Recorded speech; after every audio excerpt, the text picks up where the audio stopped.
Se você gosta dessas histórias reais e emocionantes, já se inscreve no canal para me dar uma força e comenta aí de qual cidade você está assistindo essa história. Tem gente que perde tudo de uma vez. Uma enchente, um incêndio, uma notícia que chega de madrugada e derruba o mundo inteiro num segundo. Comigo não foi assim.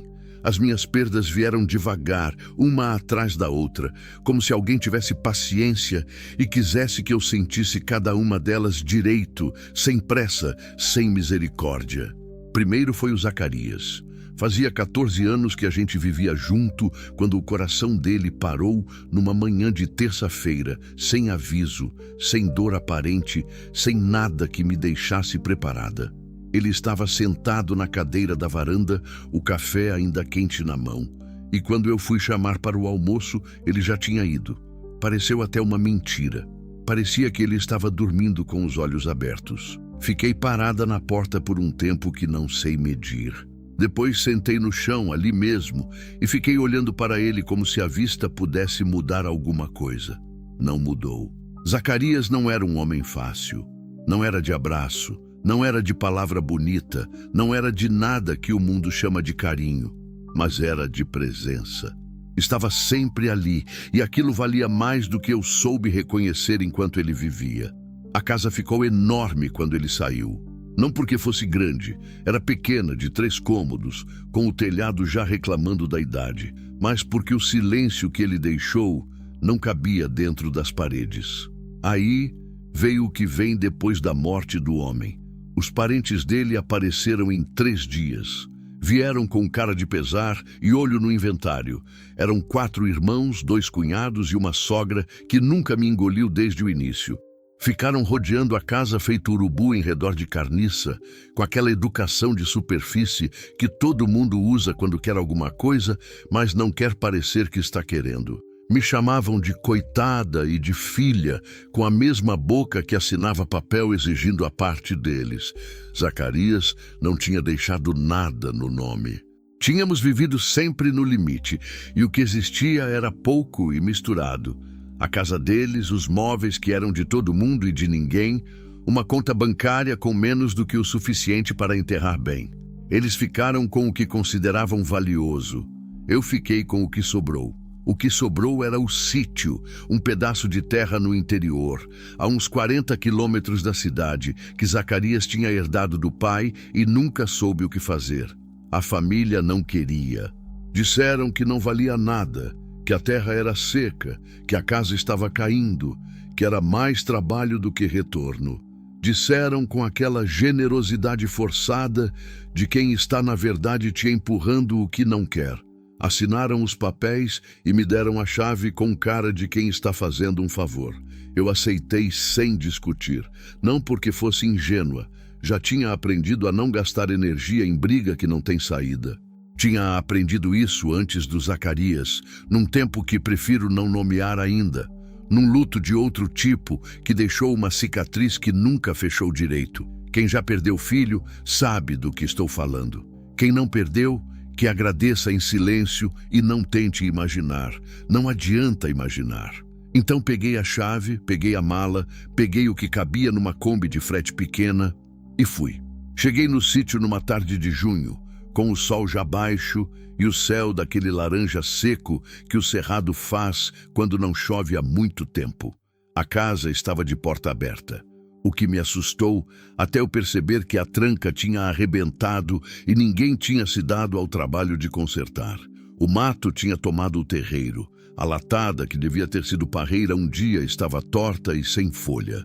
E do fundo, vindo do chiqueiro que eu mal conseguia enxergar dali, chegava um cheiro que era ao mesmo tempo familiar e pesado. Cheiro de bicho com fome, de esterco acumulado, de abandono. Tinha 5 porcos. Magros, sujos, inquietos, me encarando pelo vão da cerca com aqueles olhos pequenos e espertos. Ninguém da família tinha avisado sobre os porcos. Devia ser mais uma coisa que era trabalho demais para eles se preocuparem. Fiquei olhando para eles e eles ficaram olhando para mim. Entrei na casa. Tinha uma mesa, 2 cadeiras, um fogão a lenha enferrujado e um colchão encostado na parede do quarto que eu não quis nem encostar a mão. O teto tinha infiltração em pelo menos 2 cantos.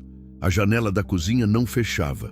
O poço estava lá, nos fundos, e funcionava. Isso eu descobri quando puxei o balde e a água subiu, barrenta, mas presente. Sentei na cadeira que parecia mais firme e fiquei um tempo olhando para nada. Não chorei. Já não chorava fácil naquela época. Tinha aprendido a guardar o choro para as horas em que ninguém estava vendo. E naquele momento, por mais paradoxal que pareça, o fato de estar completamente sozinha me tirava a vontade de chorar. O choro, descobri com o tempo, é uma coisa que a gente faz para alguém. Quando não tem ninguém, ele fica travado no meio do peito, como um nó que não dissolve, mas também não aperta mais do que o suportável.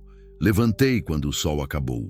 Fui até o chiqueiro, achei um balde velho, procurei se tinha alguma ração ou farelo em algum canto. Tinha uma lata pela metade e dei de comer para os porcos. Eles comeram com aquela urgência tranquila de bicho que estava esperando, mas não esperava mais. Depois voltei para dentro, estendi o colchão próprio que eu tinha trazido enrolado na Kombi e deitei com a roupa do corpo. Fiquei de olho aberto no escuro por um bom tempo. Pensei no Zacarias. Pensei em outras coisas que não vou dizer agora.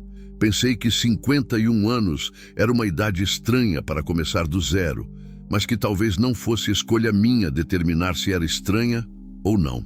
Depois dormi, e no dia seguinte acordei antes do sol. Minha mãe tinha um ditado que eu ouvi tantas vezes na infância que deixou de ser ditado e virou verdade. A terra não perdoa quem não trabalha, mas também não esquece quem cuida. Ela falava isso enquanto capinava o quintal, enquanto regava as mudas de couve, enquanto enterrava semente com o dedão na terra úmida. Morreu sem ter muito, mas o quintal dela era vivo até o fim. Acordei pensando nela naquela primeira manhã. O céu ainda estava roxo quando saí para o terreiro com um copo de café ralo que tinha feito no fogão a lenha, depois de 20 minutos tentando entender como aquela boca velha funcionava. Aprendi sozinha, por tentativa, como aprendi quase tudo na vida.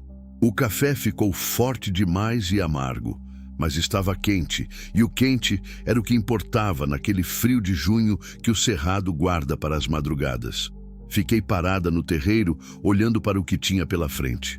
A luz que vai chegando devagar no cerrado tem uma qualidade que cidade nenhuma consegue imitar. Não é uma explosão, é uma revelação lenta, como se o sol estivesse pedindo licença antes de entrar. Primeiro clareia o horizonte, depois os campos, depois as árvores tortas do cerrado aparecem recortadas contra o céu como desenho a nanquim. E por último, a luz cai nos detalhes, na cerca torta, no telhado com telha faltando, no mato que tinha crescido até a soleira da porta dos fundos. Vi tudo de uma vez naquela manhã e senti o tamanho do problema. Não era só a casa. Era o cercado do chiqueiro que estava cedendo num canto, era a calha que tinha descolado e deixava a água da chuva escorrer direto na parede, era a latada que precisava de estaca nova, era o poço que precisava de limpeza, era o mato que não era só feio, era perigo, porque mato alto perto de casa chama cobra e cobra chama acidente. Era cada coisa pedindo atenção ao mesmo tempo, e eu, uma mulher sozinha de 51 anos, sem dinheiro sobrando e sem saber por onde começar. Fiquei parada com o copo na mão até o café esfriar. Depois joguei o resto no chão, entrei e fui buscar o facão que tinha achado pendurado atrás da porta da cozinha. Comecei pelo mato, não por planejamento, por instinto talvez, ou por aquela necessidade de atacar o problema mais visível primeiro, o que ocupa os olhos e faz a mente descansar de pensar nos outros. Trabalhei até o sol bater em cima e o braço começar a tremer. Nunca tinha manejado facão com seriedade, mas o corpo aprende quando não tem escolha. A palma da mão abriu bolha até rachar, e eu continuei assim mesmo, com o cabo suado e a dor latejando, porque parar ali não resolvia nada. Ao meio-dia, o terreiro tinha outra cara. Não estava bom, mas estava diferente. E diferente, naquela altura, já era suficiente para me dar fôlego. Fui tratar dos porcos. A ração que tinha na lata dava para mais 2, 3 dias no máximo. Precisava descobrir onde comprar. Precisava saber o preço. Precisava entender quanto aqueles bichos comiam e o que mais podiam comer além de ração. Fui até o chiqueiro e fiquei observando. Eles me olhavam de volta, quietos agora, menos agitados do que na véspera.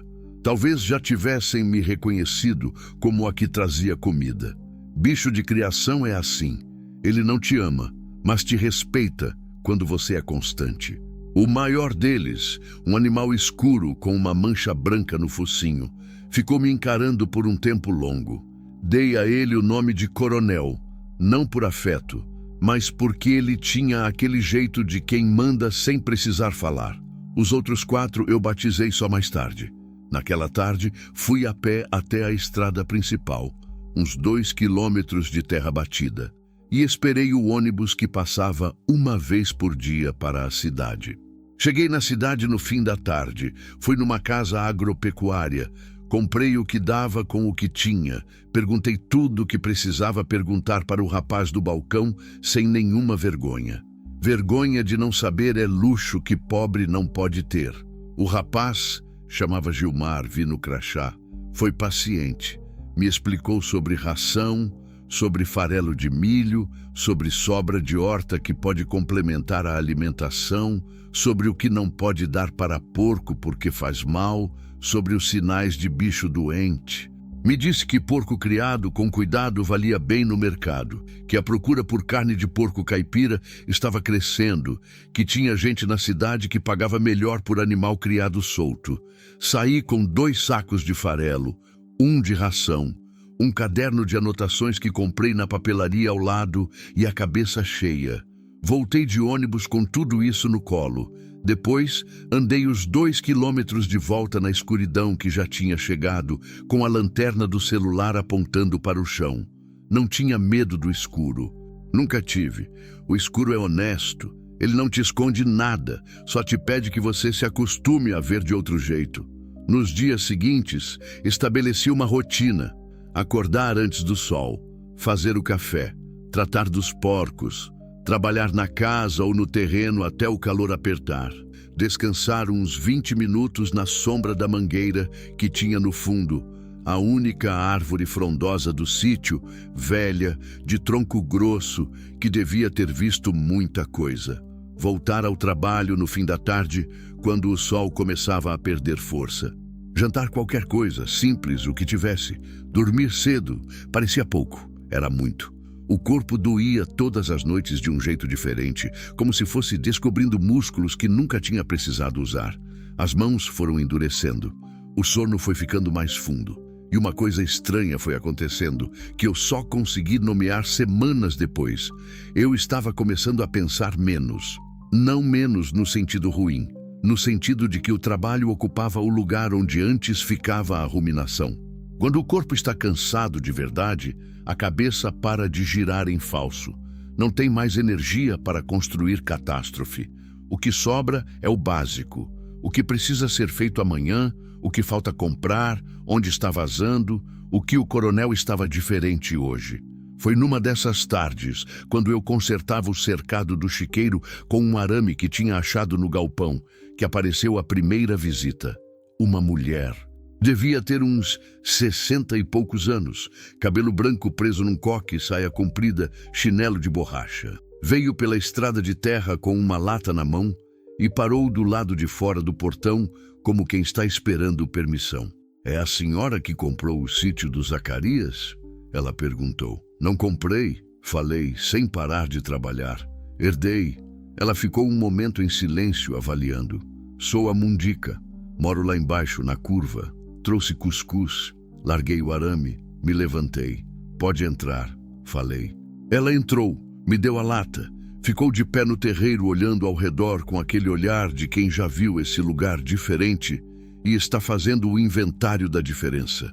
Não disse nada por um tempo. Depois olhou para o chiqueiro, para os porcos que me observavam pela cerca e fez um ruído com a boca que podia ser aprovação. Eles estavam muito magros quando o finado morava aqui, ela disse. Ninguém cuidava direito. Eu sei, respondi. A senhora sabe de criação? Estou aprendendo. Ela olhou para mim de um jeito que não era julgamento, era reconhecimento, como quem vê em outra pessoa uma coisa que já viu antes no espelho. Então vai dar certo, ela disse. Simples assim, como se fosse fato.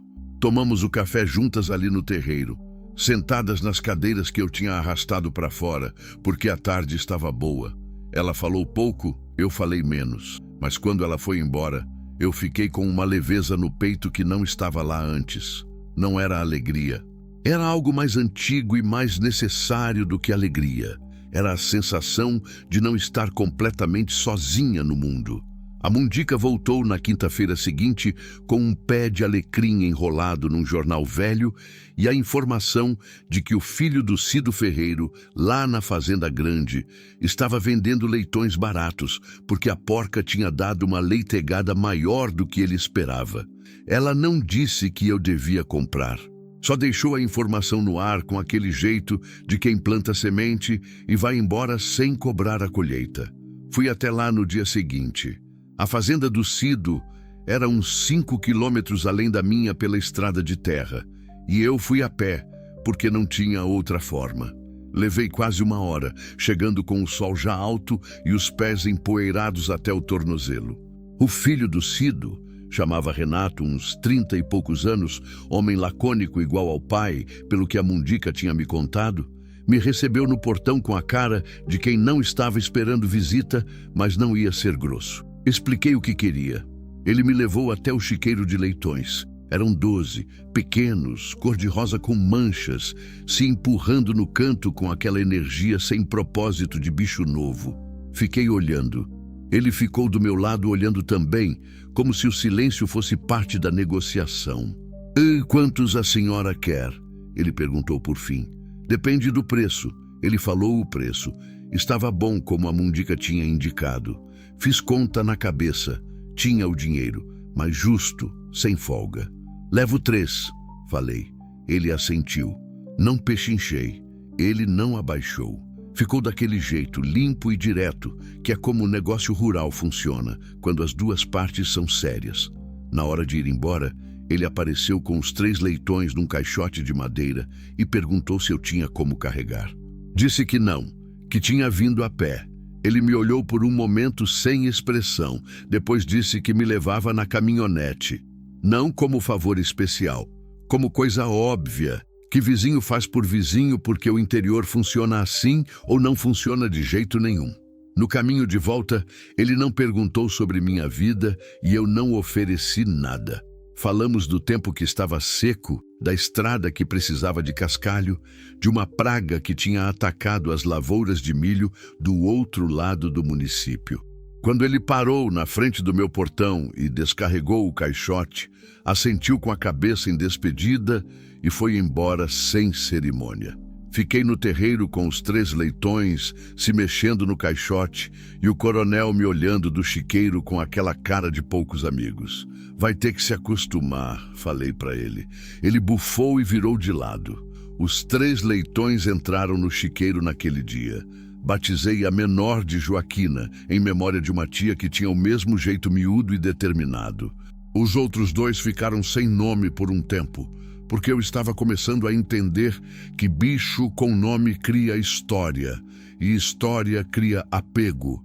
E apego em criação para venda é uma complicação que eu precisava aprender a administrar.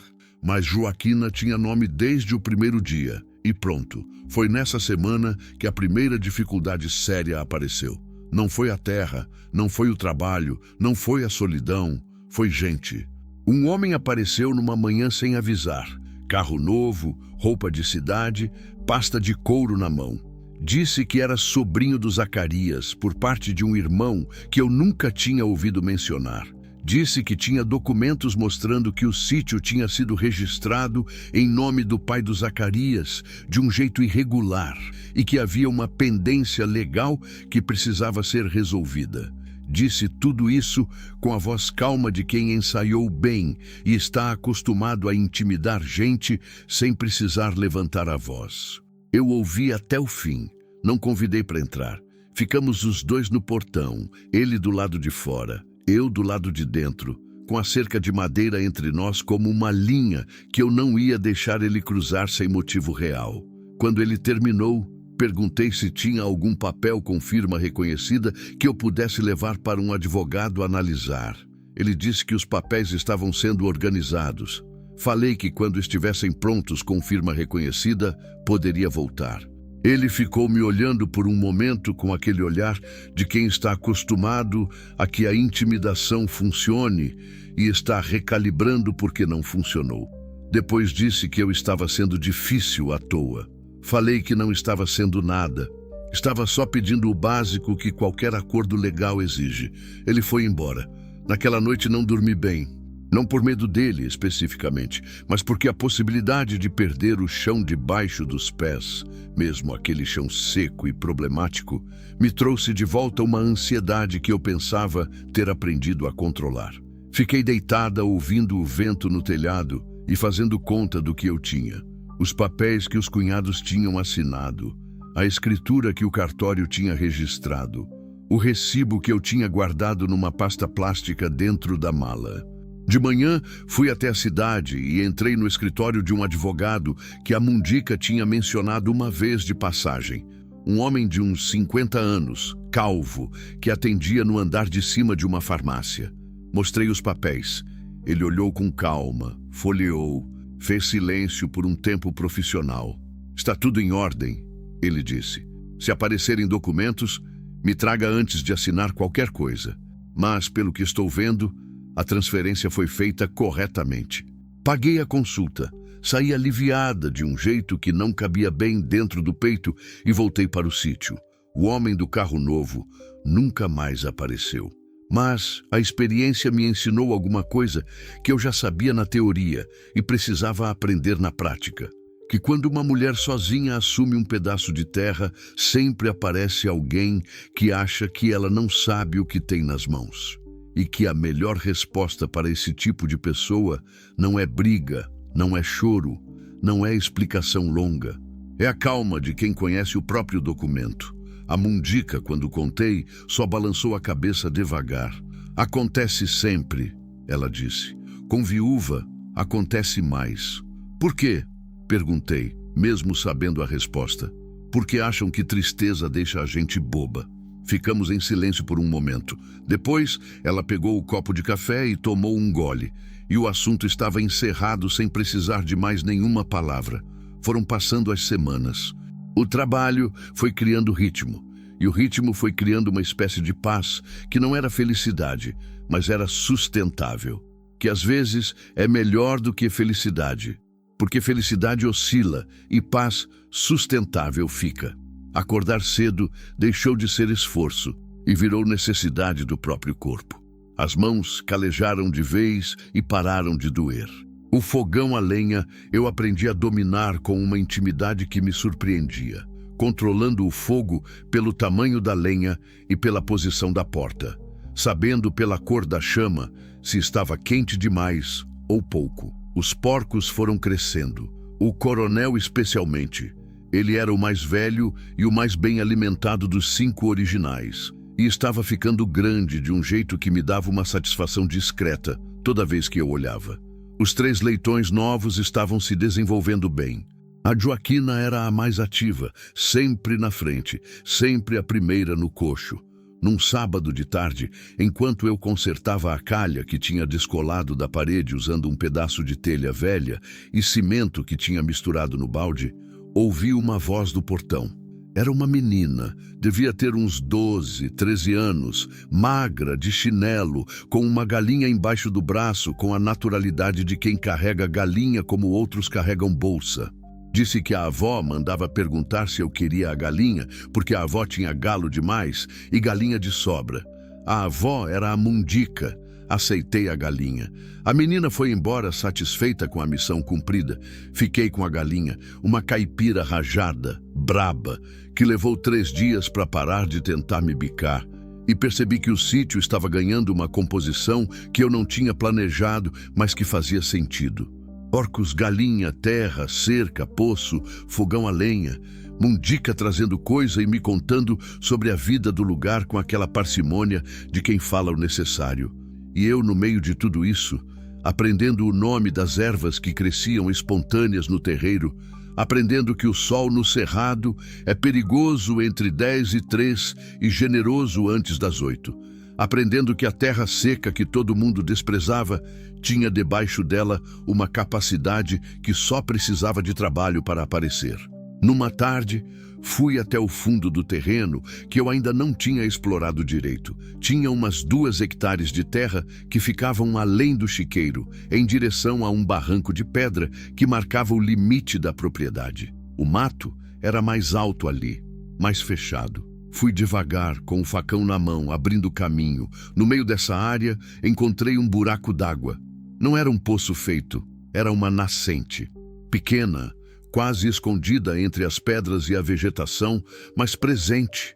Uma lâmina de água limpa que brotava da pedra e desaparecia no chão alguns metros adiante. Fiquei parada, olhando para aquela água por um bom tempo. Pensei na minha mãe. Pensei no que ela diria se estivesse aqui. Provavelmente diria que a terra guarda coisa para quem tem paciência de procurar. Provavelmente diria, com aquele tom simples que ela tinha de transformar verdade profunda em frase de quintal. Voltei para casa sem dizer para ninguém ainda. Mas naquela noite dormi diferente, com aquela sensação rara de quem descobriu algo que muda o tamanho do que tem nas mãos. Não de repente, não com alarde, mas de um jeito silencioso e firme que fica. Não contei para a Mundica sobre a nascente imediatamente. Não foi por desconfiança dela.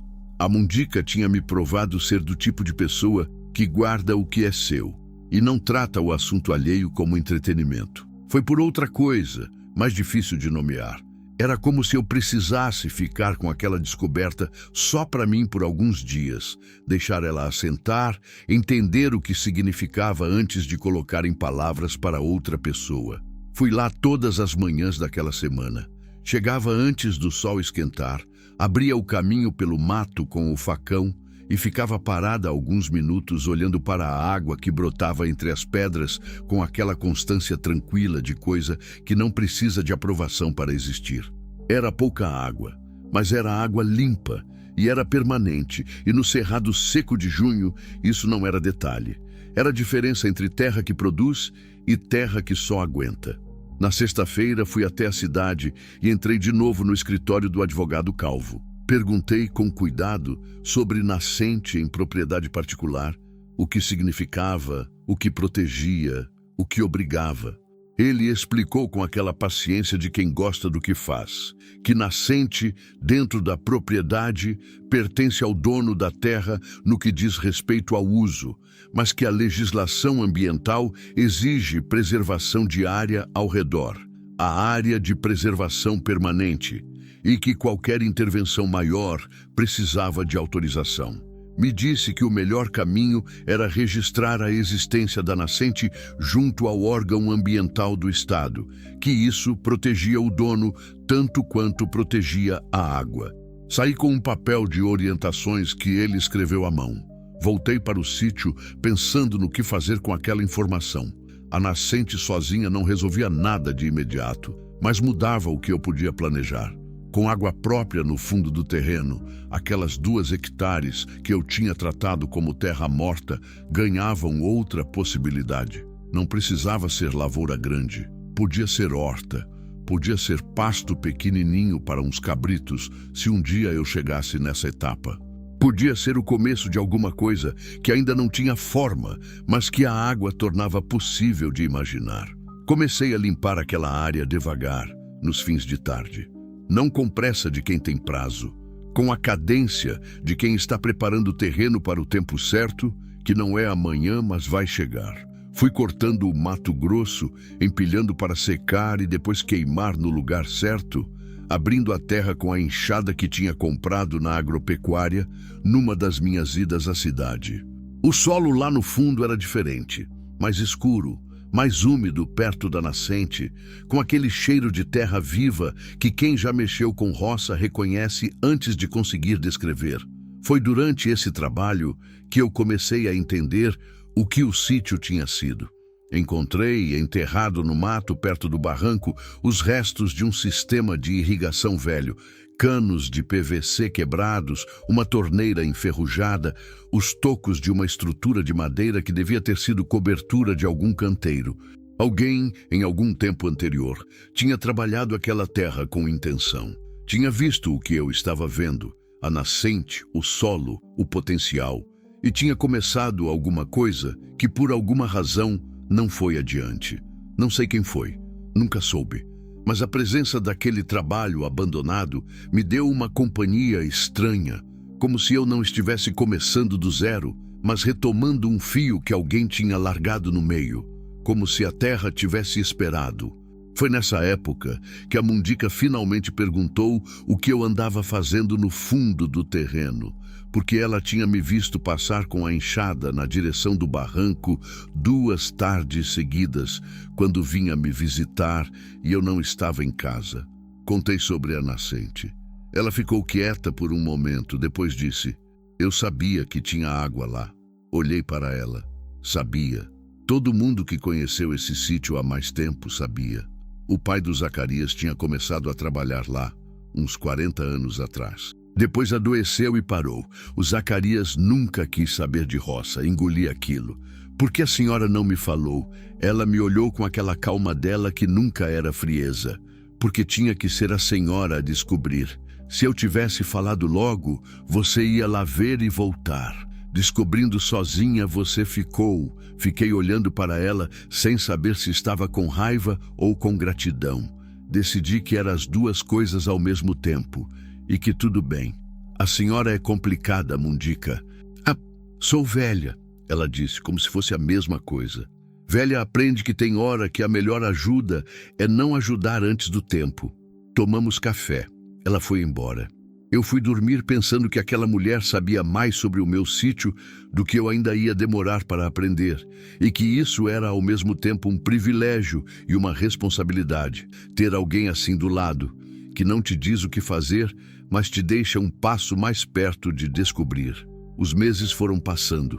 Julho virou agosto, agosto virou setembro, e setembro no Cerrado significa que o tempo está prestes a mudar. O céu começa a nublar no fim das tardes com aquelas nuvens que sobem rápido e grossas desde o horizonte. O cheiro do ar muda, fica carregado, elétrico, com aquele peso de quem está guardando alguma coisa. E quando a primeira chuva chega, não é garoa, não é chuvisco, é chuva de verdade. A chuva que o Cerrado faz quando resolve chover, que lava tudo de uma vez e deixa o cheiro de terra molhada mais forte do que qualquer perfume. A primeira chuva daquela temporada caiu numa tarde de setembro, quando eu estava consertando a janela da cozinha. Parei o que estava fazendo e saí para o terreiro. Fiquei de pé com a chuva caindo em cima de mim por um tempo que não sei medir, de olho fechado, sentindo aquela água que não era fria nem quente. Era da temperatura exata do corpo, quase. Aquela temperatura que faz a chuva parecer menos agressão e mais abraço. Pensei no Zacarias, pensei que ele nunca tinha gostado de chuva. Reclamava da lama, do telhado que vazava, da umidade que fazia doer o joelho velho dele. Pensei que eu nunca tinha prestado atenção nisso quando ele era vivo, nessa diferença entre nós.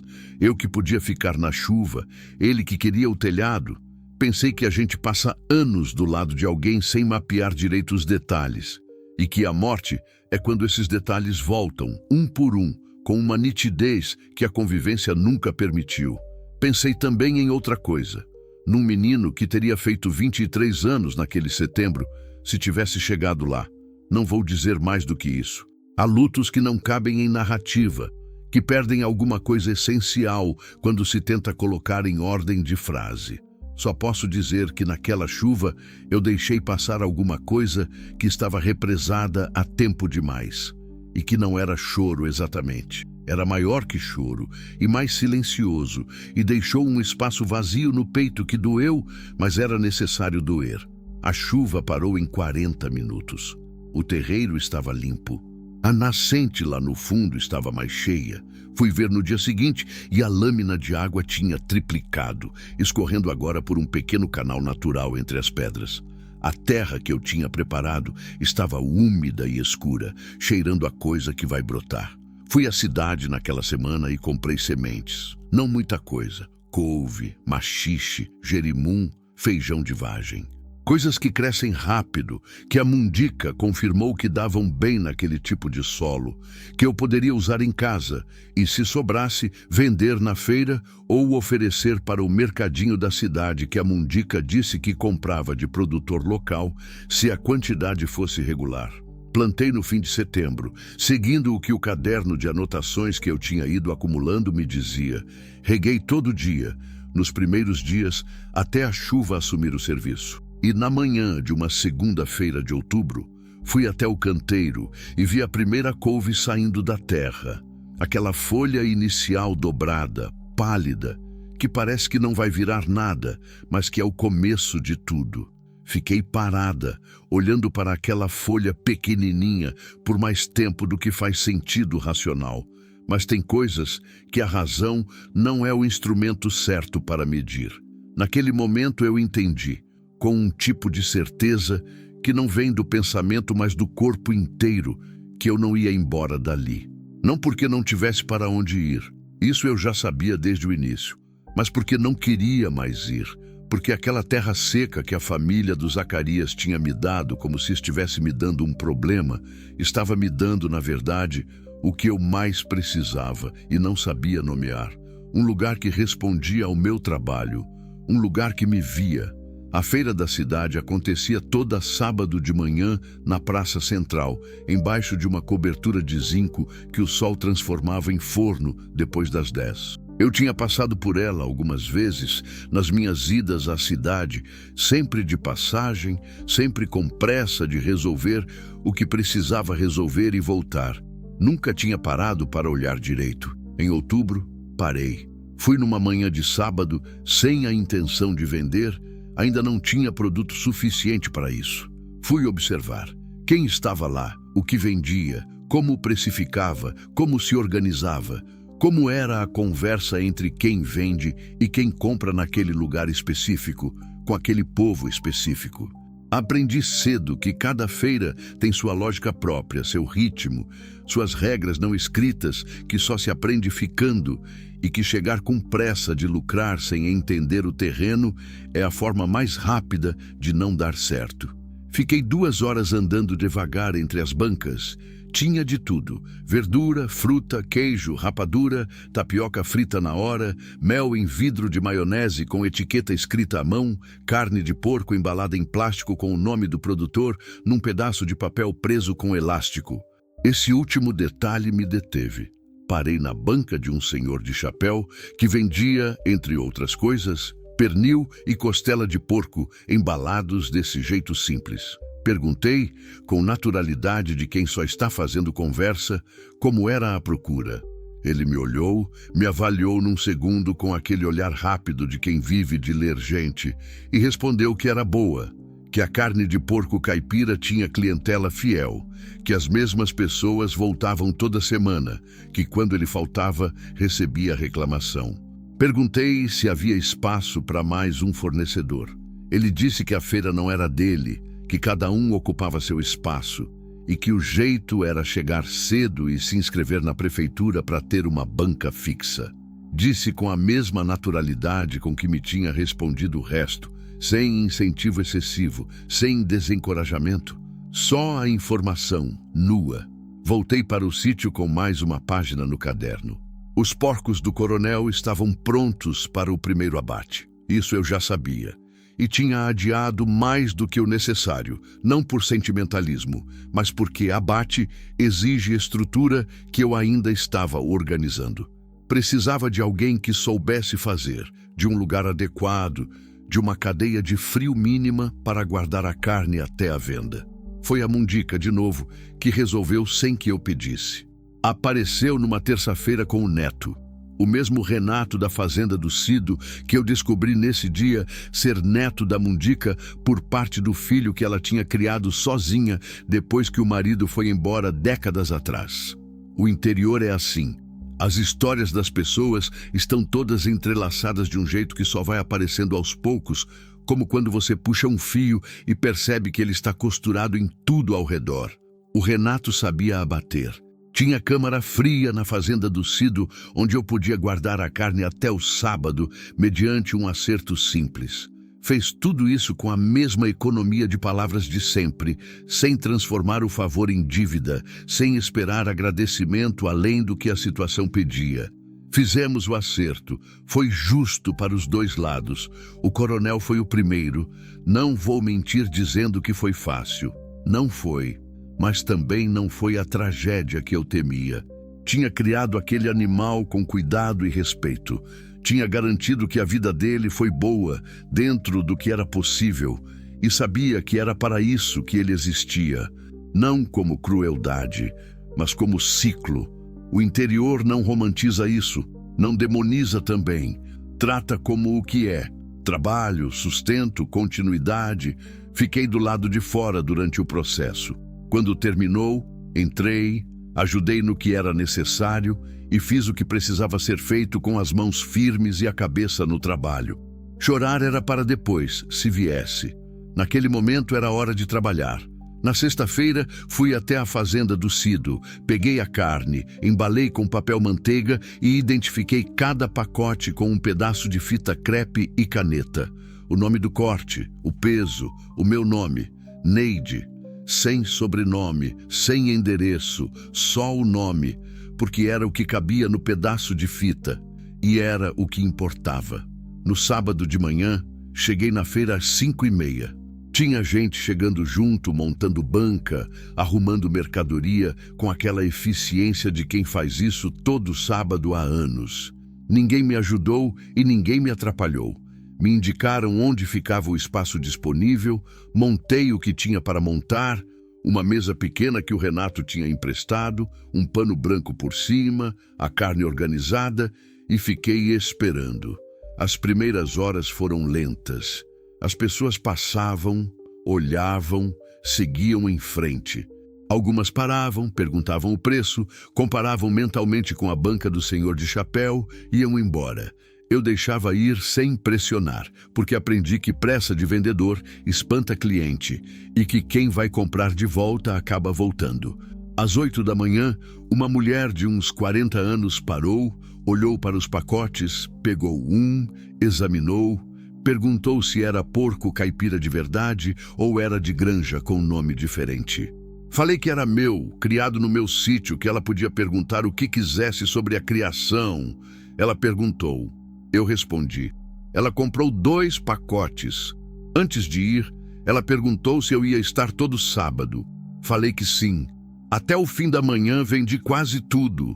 Não todo mundo voltou na semana seguinte, mas alguns voltaram e alguns trouxeram outros, e a lógica da feira, que é a lógica do boca a boca, a mais lenta e a mais sólida de todas, foi funcionando do jeito que sempre funcionou.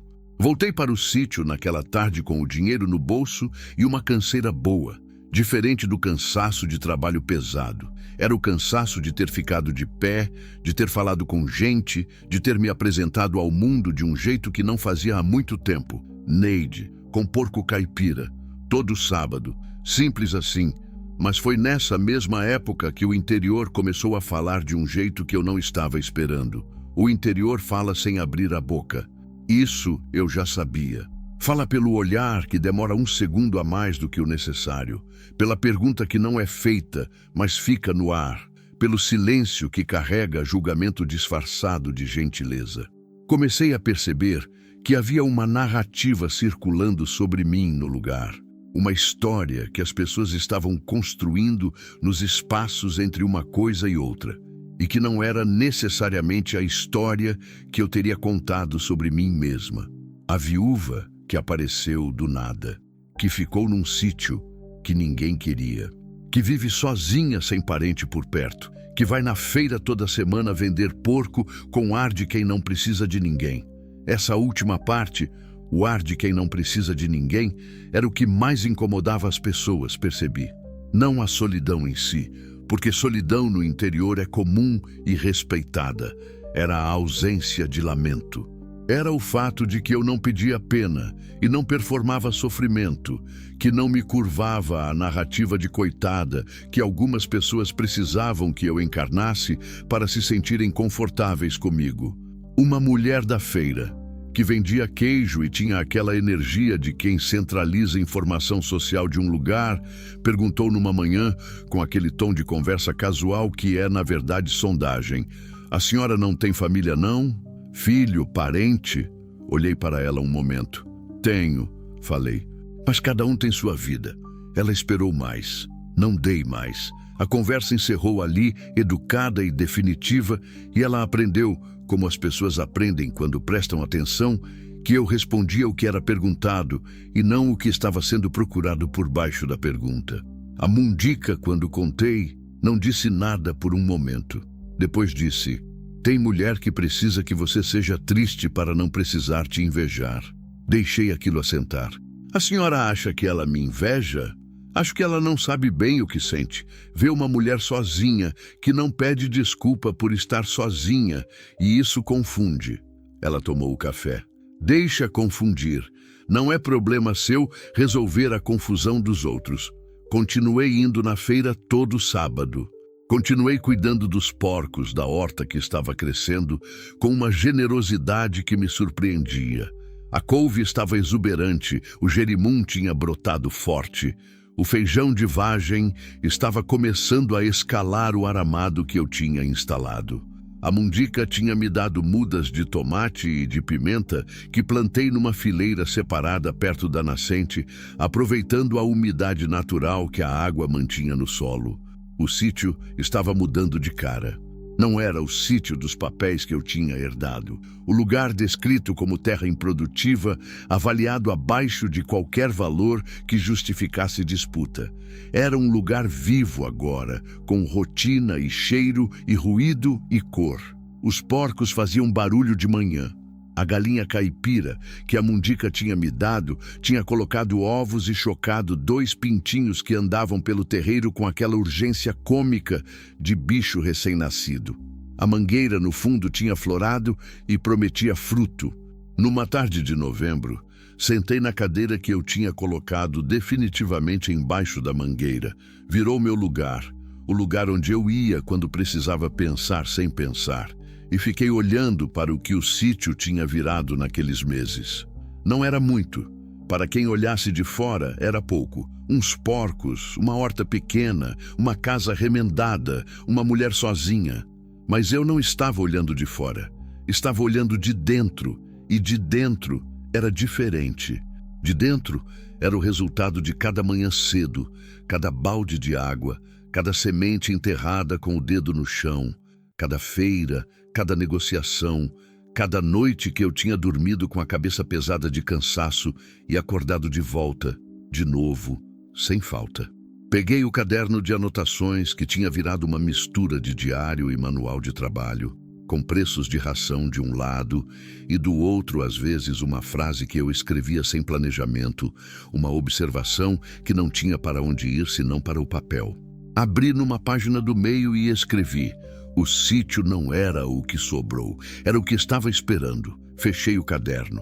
O sol estava descendo sobre o cerrado com aquela lentidão generosa que ele tem nas tardes de novembro, pintando o campo de uma cor que não tem nome exato em português. É laranja, mas não é só laranja. É dourado, mas não é só dourado. É a cor específica do fim de tarde do cerrado que quem viu uma vez reconhece para sempre e quem nunca viu não consegue imaginar direito. Fiquei ali até escurecer. Dezembro chegou com chuva e com calor junto, que é o jeito do cerrado de te lembrar que ele não pede licença para mudar. A horta estava no melhor momento desde que eu tinha plantado. A couve tinha crescido larga e escura, aquela cor verde quase preta, que é sinal de planta bem alimentada. O gerimum tinha subido pelo aramado e pendido do outro lado, com aqueles frutos redondos e pesados que pareciam um exagero generoso da terra. O tomate estava vermelho em quantidade suficiente para que eu levasse para a feira e ainda sobrasse para cozinhar em casa toda semana. Comecei a vender a horta junto com a carne de porco. Não planejei. Aconteceu naturalmente, como boa parte das coisas que tinham dado certo naquele sítio. Eu tinha levado um maço de couve num sábado para uma cliente que tinha me pedido na semana anterior. Ela tinha comentado com outra e, de repente, havia gente me perguntando sobre verdura antes mesmo de eu ter pensado em oferecer. O caderno de anotações, que começou com preço de ração e instrução de veterinário, tinha virado outra coisa. Tinha pedidos anotados, nomes de clientes, quantidades, datas de plantio e previsão de colheita. Tinha virado um pequeno sistema, rudimentar, mas funcional, do jeito que as coisas são quando uma pessoa só carrega o que precisa carregar. Numa manhã de dezembro, o Renato apareceu no sítio sem aviso. Não era incomum. Ele passava às vezes quando tinha motivo e às vezes sem motivo aparente, o que eu fui entendendo que era o jeito dele de verificar se estava tudo bem sem precisar perguntar diretamente. Homem do interior tem esse código. Não pergunta, aparece. Se você precisar de ajuda, vai estar lá. Se não precisar, vai embora logo, sem fazer da visita um evento. Dessa vez, porém, tinha motivo. Disse que um restaurante da cidade, o único que eu chamaria de restaurante de verdade, com mesa posta e cardápio em papel, que ficava na rua de cima da praça, estava procurando fornecedor de carne de porco caipira e verdura orgânica de produtor local. Que o dono tinha provado a carne dele uma vez na feira e tinha perguntado se ele sabia de alguém que fornecesse em quantidade regular. Que ele tinha pensado em mim. Fiquei quieta por um momento. Em quantidade regular. Repeti. Quanto ele precisa? Depende do acerto. Mas ele falou em contrato mensal, entrega toda semana. Preço fixo. Preço fixo. Entrega semanal. Contrato. Eram palavras que pertenciam a um mundo que eu achava que tinha ficado para trás. O mundo de gente que tem estrutura suficiente para fazer acordo formal, para ser reconhecida como fornecedora, para ter nome numa lista de alguém além da minha própria. Você me arranja o contato dele? Perguntei. O Renato tirou um papel dobrado do bolso e colocou em cima da minha mesa de madeira remendada. Já tinha o contato anotado. Sabia que eu ia querer. Fui até o restaurante na terça-feira seguinte, de roupa limpa e com o caderno debaixo do braço.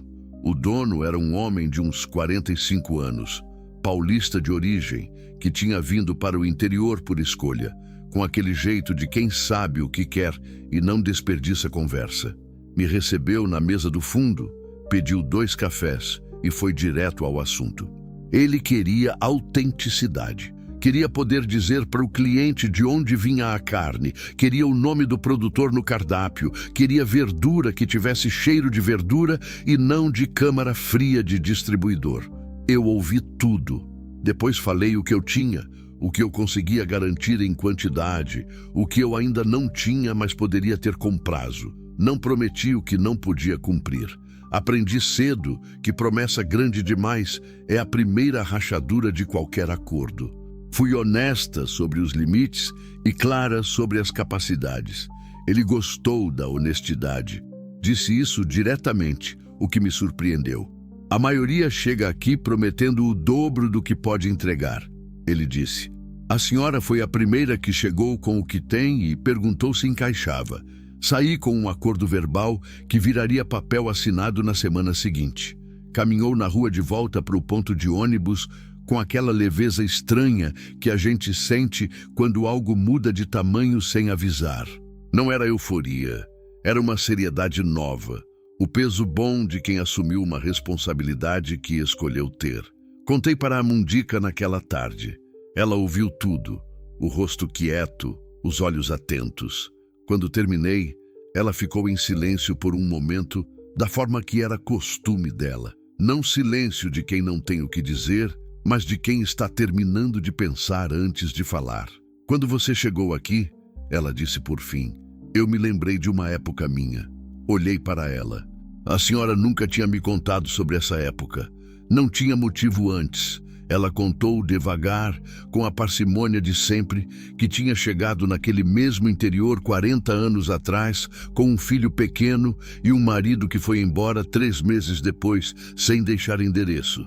Que tinha ficado não porque queria, mas porque não tinha para onde ir. Que as primeiras pessoas do lugar tinham olhado para ela com aquela mistura de pena e julgamento que a gente que fica sozinha aprende a reconhecer longe. Que tinha construído o que tinha, a casinha na curva, o quintal, a vida pequena e firme, sem que ninguém perguntasse se precisava de ajuda, e que aprendeu a não esperar que perguntassem. Por isso a senhora não me perguntou, disse entendendo. Por isso eu vim com cuscuz, ela disse, com aquele sorriso mínimo que era a forma máxima de afeto que ela tinha. Pergunta constrange, cuscuz alimenta. Ficamos em silêncio por um tempo que não precisou de preenchimento. Eu tinha chegado naquele sítio achando que estava no fim de uma história. Fui entendendo aos poucos que estava no começo de outra. E agora, sentada ali com a Mundica no fim de tarde de dezembro, com o cheiro da horta chegando pelos fundos e os porcos fazendo aquele barulho manso de bicho saciado, percebi que a história que estava vivendo não tinha o formato que as histórias costumam ter quando são contadas. Não tinha o momento de virada dramático, não tinha o vilão derrotado, não tinha o dia exato em que tudo mudou. Tinha, em vez disso, uma acumulação. Dia após dia de trabalho que parecia pouco e era muito. Decisão após decisão tomada no silêncio da manhã cedo, sem plateia, sem aplauso. A couve brotando, o coronel engordando, a nascente transbordando depois da primeira chuva. A mulher da feira que voltou todo sábado e um dia disse meu nome para a vizinha dela. E a vizinha veio e trouxe outra. Isso era a virada. Não um momento, um processo. No dia 23 de dezembro, fui na feira pela última vez naquele ano. Levei tudo o que tinha para vender, vendi quase tudo, e no caminho de volta, parei no único bar da cidade que ficava aberto naquele horário e tomei um refrigerante sentada numa mesa de plástico na calçada, olhando o movimento da rua pequena com aquela tranquilidade de quem não tem pressa de chegar em lugar nenhum, porque o lugar onde está chegando é bom. Pensei no Zacarias. Pensei nele com menos dor do que antes. Não porque a saudade tinha ido embora, mas porque tinha encontrado o lugar certo dentro de mim. Um lugar que doía apenas quando eu punha a mão lá de propósito. Não o tempo todo, como no começo. Pensei no menino que teria feito 23 anos em setembro. Fiz isso da forma que aprendi a fazer, com brevidade, com cuidado, sem me deixar ficar. Há lutos que precisam de visita rápida e portão fechado na saída. Não porque a gente não ama, mas porque a gente sabe que amor sem limite de tempo vira armadilha e que os mortos que amamos de verdade querem que a gente continue, não que a gente emperre. Pelo menos é o que eu escolho acreditar. Paguei o refrigerante e voltei para casa. Na véspera de Natal, a Mundica veio jantar comigo. Trouxe o Renato, que trouxe a filha pequena, que tinha uns 4 anos e ficou o tempo todo tentando entrar no chiqueiro para ver os porcos de perto, o que me deu mais trabalho do que o jantar inteiro. Fiz o que tinha para fazer com o que tinha na despensa.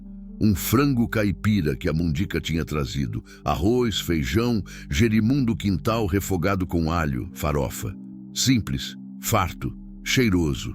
Sentamos na mesa que eu tinha arrumado no terreiro porque a casa era pequena demais para 4 pessoas e jantamos com aquela conversa do interior que vai devagar, que salta de assuntos sem avisar, que tem silêncios que não são vazios, mas descansos.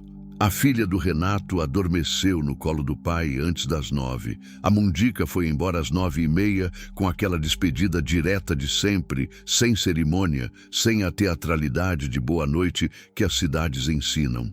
Fiquei sozinha no terreiro depois que foram. Lavei a louça devagar, guardei, apaguei o fogão, fui verificar os porcos. Havia 6 agora, com a nova leva que tinha chegado em novembro.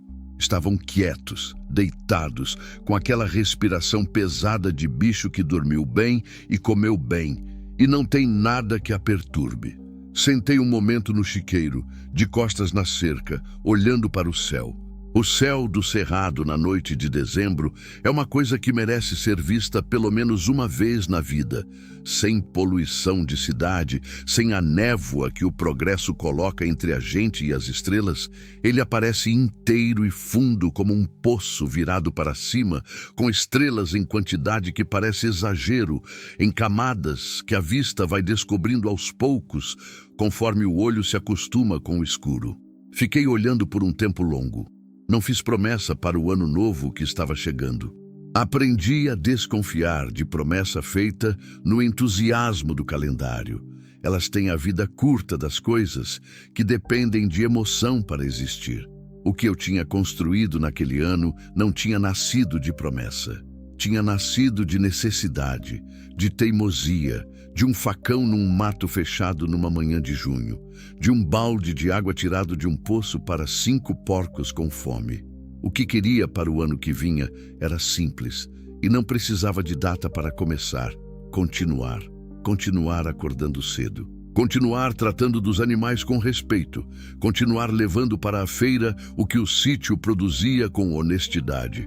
Continuar plantando, colhendo, consertando, aprendendo. Continuar sendo a mulher que aparece no portão do restaurante com o caderno debaixo do braço e fala o que tem sem exagerar. Continuar sentando embaixo da mangueira nas tardes de sol forte para pensar sem pensar. Continuar visitando os mortos que amo com brevidade e portão fechado na saída. Continuar sendo vizinha da Mundica, que era a melhor coisa que o sítio tinha me dado, além da terra e da nascente. Me levantei, sacudi a poeira da roupa e fui para dentro. Antes de dormir, abri o caderno na última página escrita e li a frase que tinha anotado meses atrás, embaixo da mangueira, naquela tarde de novembro. O sítio não era o que sobrou, era o que estava esperando. Embaixo dela, escrevi uma segunda. E eu também. Fechei o caderno, apaguei a luz. Deitei no colchão que era meu, no quarto que era meu, na casa que era minha, remendada, pequena, firme, viva, e dormi o sono de quem trabalhou, de quem honrou o dia, de quem não deve satisfação para ninguém além da própria consciência. Lá fora, o cerrado respirava na escuridão com aquela paciência antiga de quem não tem pressa. E eu, finalmente, também não tinha.